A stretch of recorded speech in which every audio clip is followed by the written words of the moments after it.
and welcome back to Little Cuts, our weekly mini-sode where we dig into the things that we've been watching recently. I'm Terry. And I am Mary Beth, and I am drinking a coffee the size of my head at 7 p.m. Eastern Standard Time, so that should tell you all how it's going in this part of the world. But I that had two aside, monsters today. oh my god, guys, we are doing very good. But tonight, we are talking, well, this week, not tonight. You know what? I don't know what I'm even fucking talking about. But this week, we are talking about a 70s slasher that didn't exist in its documentary. An intense heist film. Mm-hmm. Sci-fi found footage, a shockingly interesting movie about running around a pond, and a Cronenberg adaptation. Yeah, it's a lot of stuff. Boy. We watch too much content. Like, can I just say, I consume so much content. I was looking at my letterbox and I've already watched like over 100 movies this year. And I was like, that's repulsive. And I know that that's like probably rookie numbers for some people, but for me, that is repulsive. 16,000 for the year? That's not possible. You mean like just in general? No, total. Okay. I was like, Jesus Christ, 16,000? Oh, you're beating. How many did you say this year? How many did you say? Over 100. I'm at 97 only. I am slacking, apparently. But it always makes me laugh because all of my friends that aren't film people are like, I've watched one movie in 6 months. Mm-hmm. I was like, I watched 4 movies the other day. I watched 4. Seriously. Good Lord. Oh, man. Anyway. Yeah. 116 this year. Okay. Yeah, I need to step my pussy up, apparently. Step your pussy up. Anyway, speaking of pussies, I need to go to jail. With this? I need to go to jail. I think someone needs to put me in prison. 70 slasher that didn't exist. I don't know. That's not necessarily a connection, but we got there by sheer force of will. Sometimes that's all we have. I'm not well. Okay, so this is a Panic Fest movie. 2 movies. They don't have anything to do with pussies. Yeah, well, I tried. You know, we can... Did I? I didn't at all. So, anyway. Okay, there has been like a trend in festival features. Like, this is the second time I've seen this in like the last year where someone has made a movie that did not exist and it's basically like a pastiche of a time period movie. And the last time we saw it was, I can't remember what the title is. The last Saturday. The third Saturday in October. The third Saturday in October, parts 1, I think, and 5. I think we're that one. Yeah. And so this movie, it's called. So the first movie is called End Zone 2. The people that created it are cheeky enough that they actually have created an IMDb page for this fictitious movie. Well, it now exists as a movie, but a fictitious movie in 1970s. So there's an IMDb page for this movie as if it is from the 70s. And there is the first movie that I think it was in, 65 maybe? Yeah, 65. So there's IMDb pages with fake actors in it. And those actors are... So there's like an actor that's playing that actor that is playing the character role in these movies. It starts off like... what I do like about this beginning of this movie is that it kind of feels like... You know how we have so many boutique DVD companies now, Vinegar Syndrome, Severin, Cauldron Films, all these places that are doing restorations of movies that maybe 5 people have seen. It's presented as this like movie, End Zone 2, that maybe half a dozen people have seen, and it has like this opening text about how it was restored from film stock of both the American and the Italian version of the film because there's no complete thing. They make a big deal about how the last 30 minutes of the movie is missing. It was presumed destroyed and they don't have it. So they're kind of giving us some like recreation of this movie from the camera footage that they could find. And so it plays like that. It's just basically it's a standard slasher that's done in basically an hour as opposed to an hour and a half. So it's very heightened.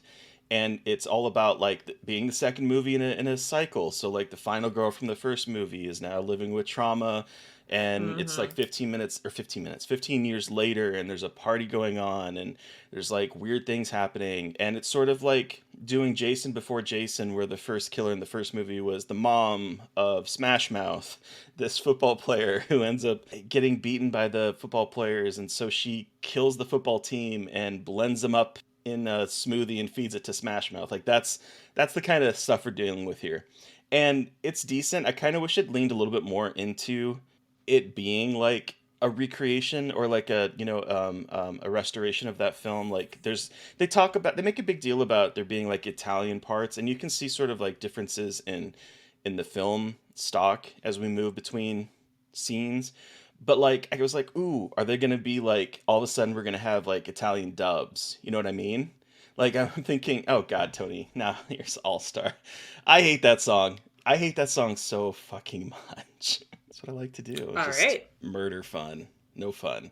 I'm sure they do, Tony. I'm sure they do play it at work. Because, like, that is a song that I feel like you just can never escape. And I hate it. I hate it so much. God damn it, Shrek. Anyway, How yeah, so dare that's. you? How dare you? How dare you? Take that back. Take that back right this instant. How dare you? First of all, how dare you? I'm being attacked. What are you doing in the mass swamp? Anywho, so That's a nice rock. like, Boulder. Boulder? Boulder. yeah, Boulder. yeah, that's a nice boulder. Get it together, I can't. hater. Hater. Let me just take a sip of my haterade. Good lord, this is out of control. Um, and then okay, so there's that, and it cuts off. It feels like a full movie, and it cuts off, and it turns out that in the last 30 minutes of this movie, the killer or the person that played Smash was replaced by a different actor. Mm-hmm. But all of the stuff that he was in has been destroyed. So there's another movie that is attached to this one. It's a double feature called The Once and Future Smash. And it takes place in today's time at a monster convention, and they are doing as we know with horror movie fans, even though there may be like 6 of you out there for a movie, we're going to have like people show up for this very niche movie. And so they bring both people that played Smash Mouth, the one that played it in the movie that we have, and the one that got cut out. And so it follows sort of like this convention circuit of both Smashes, one played by the Greasy Strangler guy, the guy that played the Greasy Strangler. I cannot think of what his name is. Michael St. Michaels. The fucking phrase "greasy strangler" makes me want to pull off my face. It makes me want to remove the flesh from my face. Makes you want to do like a poltergeist moment. Yes, just like it just makes ew. Okay, sorry. God, just like I think it's just the words, all of it. I don't even know where to go from there. But yeah. Oh, I looked up pictures. Why did I do that? I knew. That. But it has, so like the documentary has a lot of like in jokes. So Victor Miller is quite hilarious in this. Victor Miller, of course, is the writer, but he wrote Friday the 13th, which is what this movie kind of plays off of. No, he did not direct it. I'm a bad Friday the 13th fan, but he wrote it. So like it has him in it talking, like he's perched next to like awards, and he is talking about this movie and how it was so influential. Adam Marcus, who did Freddy's Dead. Oh my God, Jason Goes to Hell. Then there's like Todd Farmer, who wrote Jason X, and so there's all these like genre people that like fans of these movies will recognize, and they're all talking about how important this movie is that no one has seen, that again does not exist. And so it's sort of like about the fighting between these two Smash Mouth actors who want their moment to shine. And played together, it works. I think the documentary could have been a lot shorter. I wish it was like maybe a 40 or 50 minute thing as opposed to almost an hour and a half. Because I think it's trying to go for Christopher Guest, and I don't think it quite nails that with enough. Oh, okay. So like I kind of wish it was just more of a an end cap to this movie as opposed to a whole other movie. But it was entertaining. I like what it was doing. I Cool. think this would be fun to see in a movie theater, or fun to see with like a bunch of genre fans. But that was the long-winded explanation about Endzone 2. That's the thing. Like, I love the idea, but it's like so hard to talk about them without it being like a million years long. Like, this is so silly, but like in writing about them online, like when I'm like writing online, Jesus Christ, like when I'm writing articles like on Dread Central, it's just like, how the fuck do I like succinctly explain this in a headline? It's just like, and again, like, I don't care if filmmaking, like, it doesn't matter in the long run. It's just funny about like, the lore is cool, but trying to distill that information is much more challenging. It really is. It is for just one movie. And it is kind of like a lot to ask. And if you kind of think about it, like, all right, so I'm going to have to ask you to watch these two movies back to back for it to make any sense. And it's and that's the thing. Like, you could not watch the one. I mean, yeah, I guess you could watch the Once and Future Smash without watching that first movie, but you would not pick up on a lot of the things that it's doing. Yeah. And so it has to be played together. And I do wish maybe they had found a way to like make it one movie, but it was entertaining. I enjoyed it. So what's this sci-fi found footage movie? So this is the sci-fi found footage film from Panic Fest called Blue Hour. Okay, I didn't realize it was found footage. Blue Hour, the disappearance of Nick Brandreth is like the full title, but it is essentially like a pseudo-documentary in the style of, horror in the high desert kind of thing. Okay. Where it's kind of taking those techniques we see in like true crime shows, and it's a true crime documentary filmmaker is trying to find her dad. Her dad disappeared when she was a kid in the woods. No one knows where he went, but they ruled it a suicide because there was a shell casing on the ground, and they just assumed that he died with no body. And so she is convinced that there's like more to the story. And so when she starts investigating, she talks to a friend of his, a guy who would develop photos for her dad. And he shows her these photos her dad took in the nearby woods of guys in black robes in the woods and seemingly random doorways just in the forest that these guys are protected or standing guard around, whatever. So, of course, from there, she decides, I'm going to go in the woods and find these doors. As one does. As you do. And it is essentially this really fascinating true crime-esque story that is not always successful. I think it's kind of a rocky execution. I think the acting when they're doing, like, the interviews with family is, like, so, like, overacted. Like, it doesn't feel like an interview. It feels like someone is acting out an interview, so it's just like very awkward and takes you out of it. But when they're doing like the handheld camera in the woods stuff, it feels more natural. So it's weird. The performances are pretty uneven, but it's the director Dan Bowers. He did the visual effects for Smile. Oh. Or was one of the visual effects artists for Smile. And so the visual effects in this are decent. I mean, it's a low budget indie movie. Like, even if you are a visual effects artist, like, you're not gonna, always be able to give the best stuff. But there's some interesting stuff going on here with, like, dimensional stuff and time travel. And, like, even if it's not the most, like, technically, it's, like, not the most successful movie, but it takes, like, a lot of risks that you don't see in found footage with, like, sci-fi especially. And so it's cool to see a lo-fi take on sci-fi via found footage without worrying about, like, aliens or a creature and, like, playing with that, like, that kind of thing. So that's Blue Hour. I saw it at Panic Fest. I don't know the future of it, but it was pretty interesting. Cool. Again, like I said, it's not perfect, but it's really what it wants to do is really smart. And I think if that director had some more resources, he could make something super cool. So I think I think that it's the kind of movie that needs a shout out and will find its audience, I think, especially just like if they appreciate what it's trying to do versus like how well it fully achieves it. I'll have to add that one to my list. I haven't gotten to that one yet. Yeah. Yeah, I'm not sure how you would feel about it, but I think I know what this is. But an intense heist film.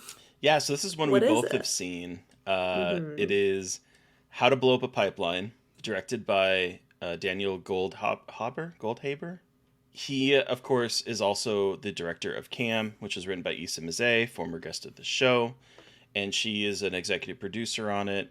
And it is basically, distilled to its basic premise, which the movie does a lot of distilling things down to like the most essential parts of of being a thriller, is about a crew of disparate environmental activists who decide they're going to blow up a pipeline in Texas because, well, for different reasons for them. And so what it does is it shows like this really cool intro of introducing all these people in media res almost, and then it kind of cuts to them all getting together, and they've had this plan, and we start to like have little bits of flashbacks for each character to sort of explain how each person got to be here.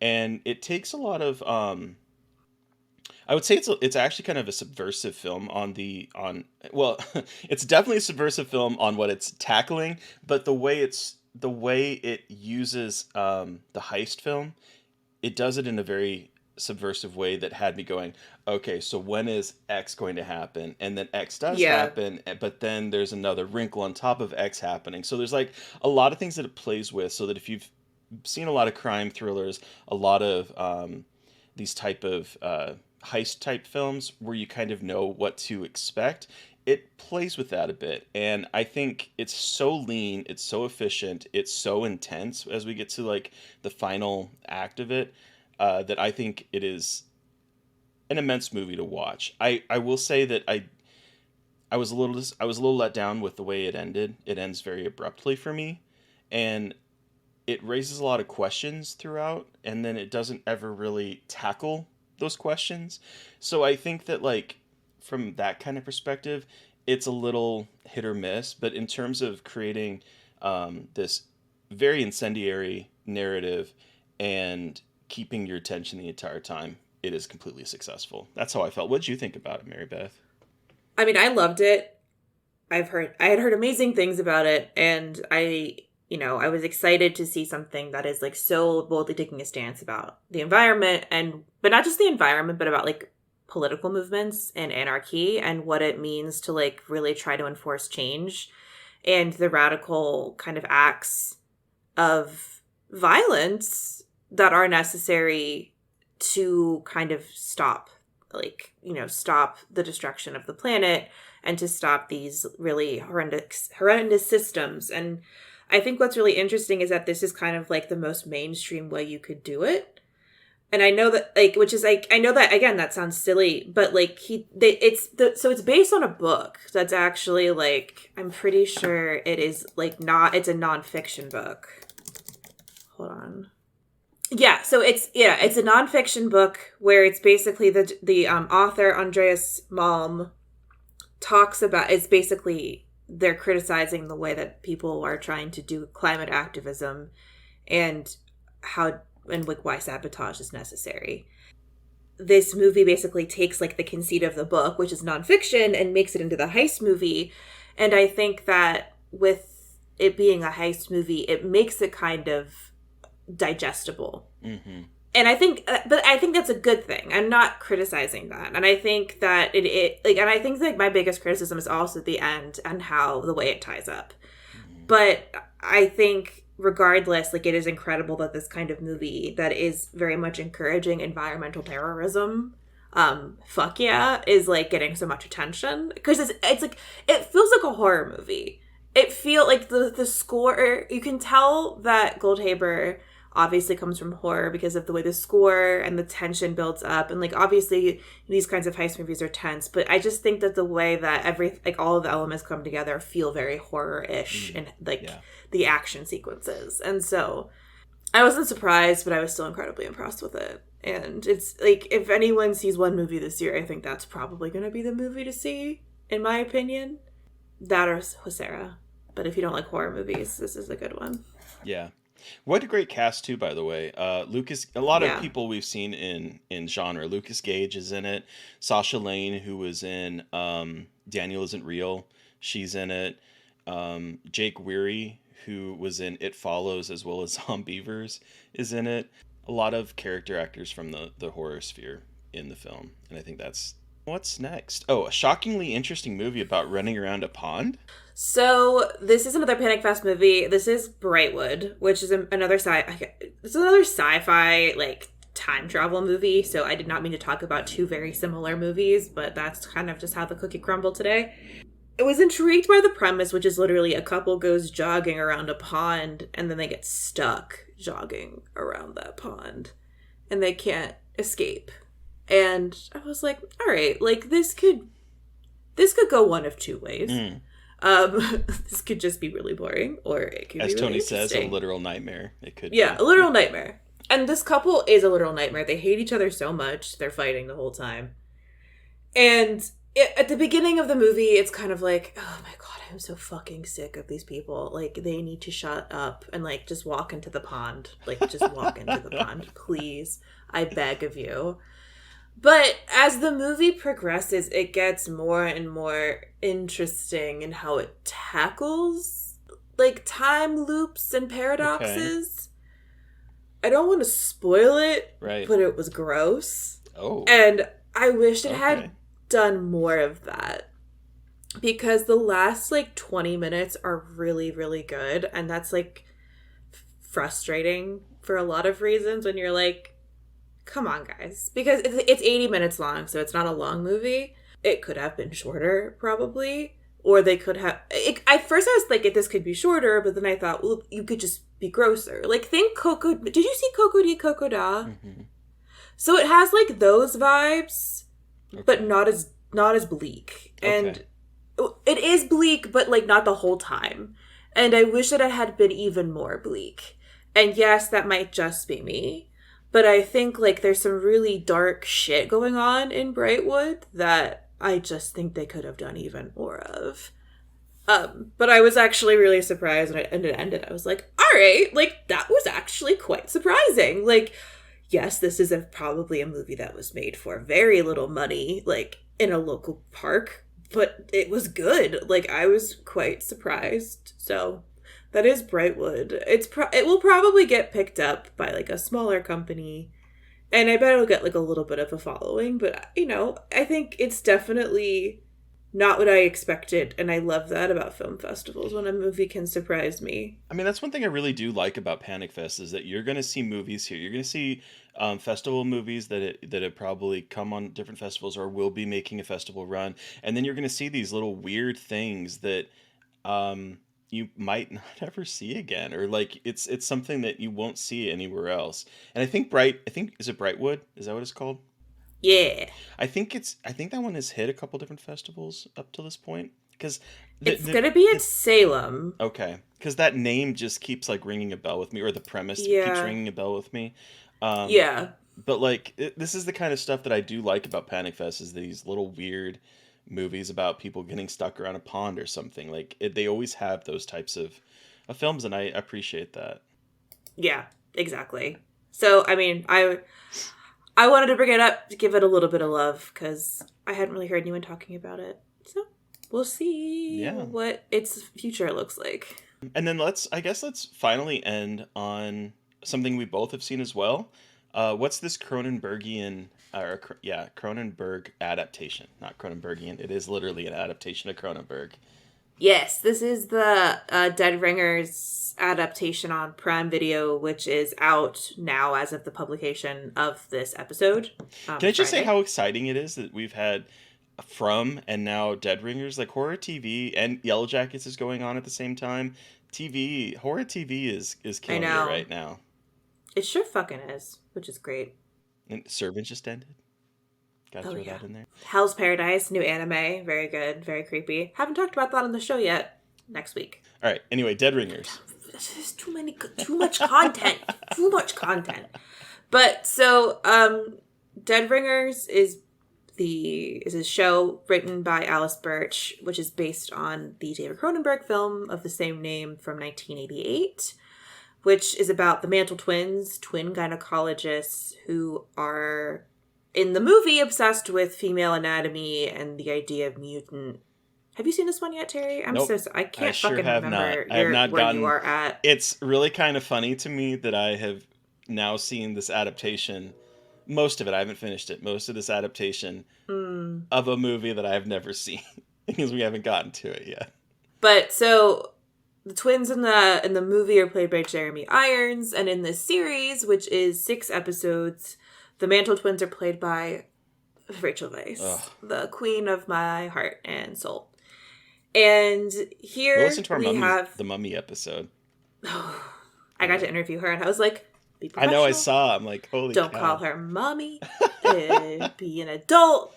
And I was. But in the show, we follow the Mantle twins as they are trying, but instead of like being obsessed with mutant female genitalia, they are more interested in revolutionizing how women receive healthcare and give birth.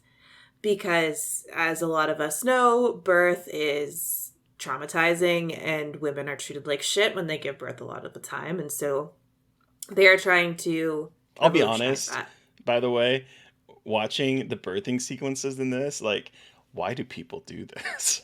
It was my immediate response, because I was like, this is trauma. Yeah, so like there's a lot of birth. And when I say birth, I mean like close-ups of heads coming out of vaginas and like C-sections happening. So like it's really gross, which I love because it's like not really it's not body horror, but it like leans into the horrors of having the female body, because this is a very femme-coded, femme energy series. The movie is very much about like the foreignness of the vagina and the fear of the vagina, and it's like, oh my god, I'm a man and I don't understand the vagina and giving pleasure to women. But here, all of the characters are women, and like the male characters are like sidekick himbo, kind of like don't really have much of a role, except for one guy, but he's like kind of an idiot. And the rest of these characters are complicated, messy, queer women. There's a lot of queer women in this. Mm-hmm. There's a lot of Rachel Weisz eating pussy. There's a lot, and it's terrible. See, we should have went from pussy to this. I know, but at the same time, it also captures like the toxic codependent relationship that Beverly and Elliot, the Mantle twins, have with one another. And it's just like it's weird because they just are taking like this movie and making it into a series. And I've seen a lot of people say it's not successful. I love this fucking shit. I think it's so good. I think it matches the tone and the weird disjointedness of the original film really well. Because a lot of what I love about Dead Ringers is it is kind of like, what exactly is real? What is happening? And the series captures that. And it's really weird. And things don't make a lot of sense. But I kind of obsessed with that.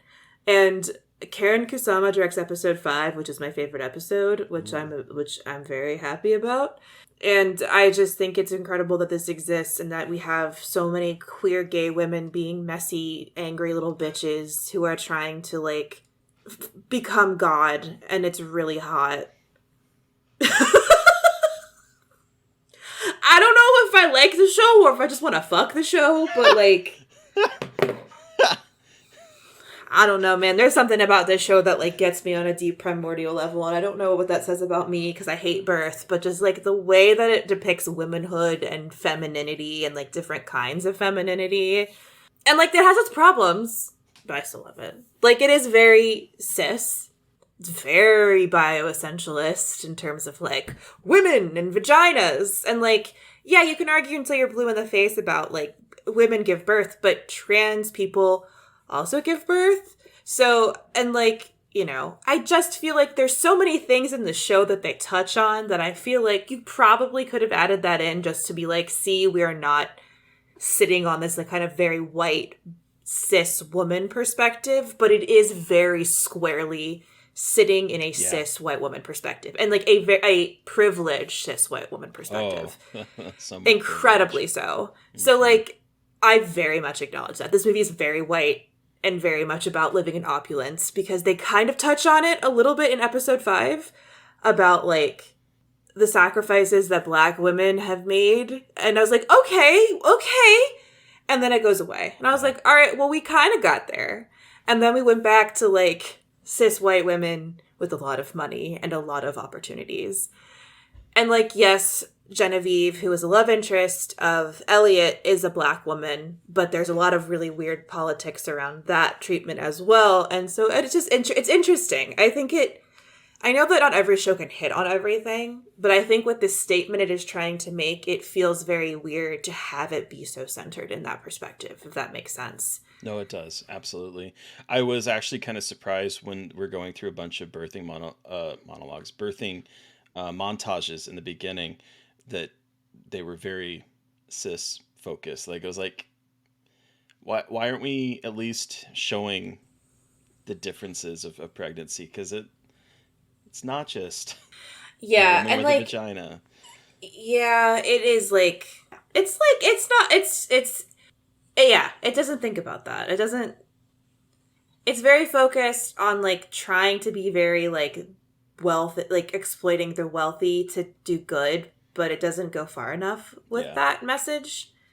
Because there's definitely a lot of whispers of that, but it doesn't fully commit to that stuff. I think that there's so much going on in this show, and they really want to like foreground the struggles with Beverly and Elliot, but all of the things going on in the background are almost there, but they kind of get lost in like the weird subconscious stuff going on. And I think, I just think it could have been handled much more delicately, but... Yeah, I'm not finished with it yet. I think I'm on episode 4, or I just finished episode 4. I can't remember which, because I've been watching that as well as watching 2 seasons of From, and as well as Panic Fest, and I don't have time, so I haven't finished it yet. But I'm enjoying what I saw. I'm telling you, Rachel Weisz is phenomenal as both roles in this. Like, the way she's able to basically create 2 characters in this movie is stunning. Give her 2 Emmys. Thank you. I know. She's incredible. Like, it really is incredible to watch her. Like, the way she has created these 2 very distinct characters and the way she's able to act with herself. Mm-hmm. It's kind of scary and very odd in a good way. Yeah, and they do a good job of, like, inserting the 2 of them. So, like, they do such a great job of having both characters. It freaks me out. Yeah, it freaks me out the way they do it. It's really, really bizarre. You would think that she is actually a twin. Yeah, exactly. I was like, this is like when I thought Lindsay Lohan actually had a twin, and I didn't understand that you could do movie tricks, and I saw The Parent Trap when I was a child. This is the Parent Trap of Cronenberg movies, Cronenberg adaptations. Oh my god. Cronenberg. Oh my god. Dead Ringers is Parent Trap for grown-ups. That's the title of this episode. Dead Ringers is Parent Trap for adults. On that incredible note, that about does it for this week's Little Cuts. Terry, who are we chatting with on Monday? So on Monday, we are chatting with Dutch Marich, the writer-director of the Horror in the High Desert series. The second one just came out on Prime. It's also at Prime or to rent. I think it might be out just to rent. I think you can rent it on Prime, but it's like 99 cents or something. It's like super cheap. It's worth it. I promise you. Both of them are very worth it. They are both really good. They're both really good. And he brought with him Copycat, Sigourney Weaver, Holly Hunter, Dermot Mulroney. Dermot Mulroney. Mulroney. Babyface Dermot. Babyface all of them, honestly, but Babyface Dermot. It's a good movie. So cute. Good conversation. Dutch is a doll. And then what are we doing for Little Cuts next week, Mary Beth? Little Cuts next week, we are going to finish covering festival films from Fantastic Fest and also Fantaspoa, which is a Brazilian film festival that I'm covering virtually, kind of. So, and then we'll probably have an announcement about our next series next week. We just have a lot of festivals and things to watch, and I can't. I just don't have time. I can't put anything else on my plate, but there'll be plenty to talk about. But listeners, you've heard from us. We want to hear from you. Have you seen any of these films that we've talked about and have thoughts? Do you have suggestions for what our next series could be? You can send us an email at scarredforlifepodcast@gmail.com, or you can reach out to us on Twitter. I am at MB McAndrews. And I'm at Gaily Dreadful. And of course, don't forget to follow the podcast on Twitter at Scarred Podcast. And please don't forget to review, rate, and subscribe. And if you want to help support us, we do have a Patreon where you can be watching this madness that just happened tonight unfold live, or also in a video form. Or also you could watch some Fresh Wounds. We dropped a Fresh Wounds episode on our main feed to kind of show you what we're about, and hopefully you'll help support us. Please, and thank you. Thank you to Eric Power for our artwork. Thank you to Sean Keller for our music. Thank you, everybody, for listening. Please stay safe. Please stay safe out there, but most importantly, stay creepy. And until next time.